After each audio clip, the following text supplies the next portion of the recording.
mereka adalah pembela merah putih, bukan pembela cukong, bukan pembela oligarki, apalagi pembela penjahat-penjahat tadi. Di Menteng Wadas saja, dia tuh benar-benar fufafa, fura-fura nggak tahu apa-apa, dan dia melampaui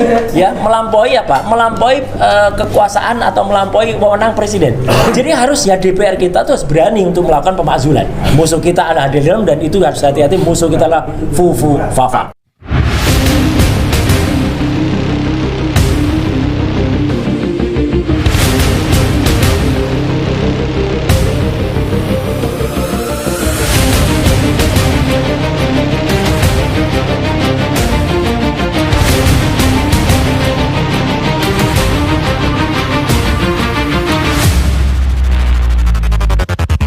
Kita mengapresiasi sekali senior-senior kita, para purnawirawan TNI yang kemudian akan memberikan 8 poin yang nanti tanpa saya mendahului besok akan disampaikan, dan di mana tempatnya, waktunya biarkan nanti kita tunggu saja. Ya, itu akan disampaikan, dan itu saya kira penting bukan hanya bagi para purnawirawan yang ada, tetapi juga para jenderal atau para petinggi TNI yang masih aktif ya, karena untuk menyadarkan mereka bahwa mereka adalah pembela merah putih, bukan pembela cukong, bukan pembela oligarki, apalagi pembela penjahat-penjahat tadi. Nah, sehubungan dengan fufafa, tadi juga sudah sampaikan bahwa sebenarnya fufafa ini sudah matang ya. Kalau kita bisa lihat sebenarnya apa yang dilakukan negara tetangga kita itu sudah sangat maju, ya, yaitu Filipina. Sarah Duterte ya. Filipina itu memang benar. Jadi DPR di sana, majelis tingkatan dari sana itu sudah melakukan pemakzulan terhadap Sarah Duterte. Sarah Duterte adalah wapres terpilih Filipina, di mana presidennya adalah Bongbong Marcos Junior. Ya, Sarah Duterte juga anaknya Duterte. Nah, tapi kan dulu pernah memang dia itu membuat semacam gerakan untuk melakukan kudeta. Nah, sebenarnya yang di Indonesia itu juga sama kudeta sebenarnya.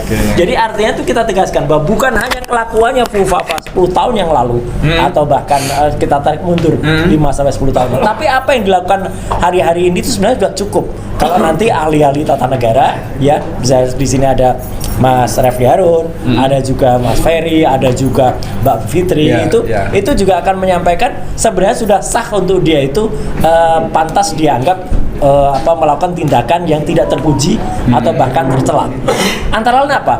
Melakukan tindakan-tindakan di luar Pak Prabowo. Apa misalnya sebenarnya dia sekarang kan beberapa waktu yang lalu itu misalnya memberikan bantuan ya. Bantuan itu kan sebenarnya itu kan uang rakyat. Uang rakyat, uang kita gitu loh, uang kita, tapi dinamai bantuan Mas Wapres. Mas Wapres Gibran, pakai nama lagi. Gibran ya. Itu kan yang keterlaluan banget. Itu padahal kan itu uang kita. Itu satu. Yang kedua membuat lapor Mas Wapres. Padahal sekarang kenyataannya apa lapornya? Nggak ada. Ya, kemarin bahkan di Menteng Wadas ya, ketika heboh gas 3 kilo, dia datang itu sudah tenang. Coba dia datang pas heboh, kayak balik gini-gini. Nah itu, apa dia berani? Pasti nggak berani. Sudah dikondisikan datang aja di Menteng Wadas saja, dia tuh benar-benar fufafa, fura-fura nggak tahu apa-apa. Ya kan gitu. Dan memang nggak tahu apa-apa, memang nggak bisa apa-apa. Dan itu tampak sekali niru-niru ayahnya, benar ini. Plek ketiplek ya, bikin sandiwara ya. Karena video yang beredar itu diunggah resmi di set Wapres YouTube. Itu kan pasti kalau ya Bang Edi kan punya podcast kan, Mas Refli.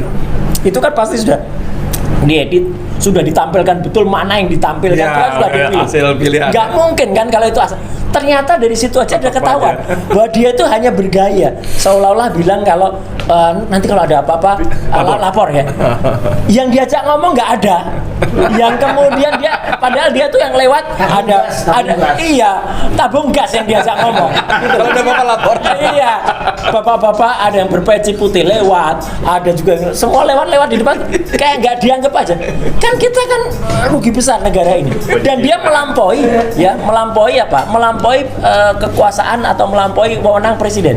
Kenapa? Bahlil pun kan katanya sudah konsultasi soal tabung gas itu kepada dia. Itu dan kemudian dibantah kan. Maksudnya konsultasi ke Gibran. Iya kan berarti kan ini di luar kewenangan presiden. Jadi harusnya DPR kita tuh harus berani untuk melakukan pemakzulan. Nah, tapi untuk mengapresiasi gerakan rakyat yang ini sekarang lagi ada di Medan, Surabaya, Jogja, Bandung, Surabaya adili Jokowi dan juga turunkan Gibran ya. Itu di mana-mana ya, turunkan Gibrannya belum naik ya. Belum ya. Harus naik. Kita naikkan. Itu kita juga menyampaikan bahwa kita ingatkan lagi bahwa Fufafa itu memang 99,9% itu memang ilmiah dan terbukti. Ya, hanya tinggal nanti bagaimana upaya-upaya dari para ahli dari hukum tata negara itu untuk memprosesnya. Apakah ini kemudian harus menunggu kembalinya Undang-Undang Dasar lagi? Kan kelamaan ya. Jadi tapi kalau enggak kan memang harus DPR dulu 3/4, nanti ke MK, nanti balik lagi ke MPR. Nah, harus ada cara. Dan jangan lupa Mas Edi, kita pernah punya hal di mana yang namanya kekuatan rakyat, people power itu bagus betul pada tanggal 22 Agustus tahun kemarin ya. Ketika kita kita mendorong balik yang mau membegal keputusan MK waktu itu kan akhirnya kan tidak jadi.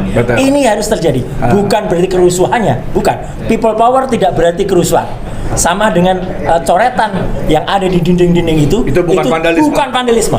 Kalau itu vandalisme, Anda menghina para pejuang kita. Merdeka atau mati. Ya, merdeka atau mati. Dulu usir Belanda, usir penjajah. Sama itu. Bagus. Ini juga sama. Adili, itu kan sama gitu. Nah, jadi sekali lagi saya secara pribadi dan juga kita bersama rakyat, ayo kita kembalikan semangat kepada sementara kita berikan kesempatan kepada Pak Prabowo.